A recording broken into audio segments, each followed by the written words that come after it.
আপনি কি জানেন ১০ই মুহররম এই দিনে কি কি ঘটনা সংঘটিত হয়েছিল? আপনি কি জানেন ১০ই মুহররমের এই দিনেই কিয়ামত সংঘটিত হবে? এই দিনেই হজরত ইমাম হুসেইন রাদিয়াল্লাহু এবং তার ৭৭ ঘনিষ্ঠজন স্বৈরশাসক ইয়াজিদের সৈন্য কর্তৃক কারবালা প্রান্তরে নির্মমভাবে শাহাদত বরণ করেন। এই দিনে আল্লাহ আকাশ জমিন পাহাড় পর্বত সব কিছু সৃষ্টি করেন।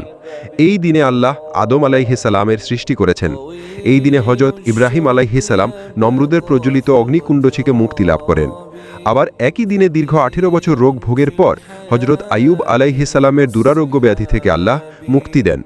তারপর এই দিনে হজরত ইউনুস আলাইহিসালামকে ৪০ দিন পর মাছের পেট থেকে আল্লাহ মুক্ত করেন। এই দিনে হজরত মুসা আলাইহিসালামকে ফেরাউনের কবল থেকে আল্লাহ রক্ষা করেন। এই দিনেই হজরত ঈসা আলাইহিসালাম পৃথিবীতে আগমন করবেন। এই দিনে প্রিয় নবী হজরত মুহাম্মদ সাল্লাল্লাহু আলাইহিসালাম মক্কা শরীফ থেকে হিজরত করে মদিনা শরীফে আগমন করেন।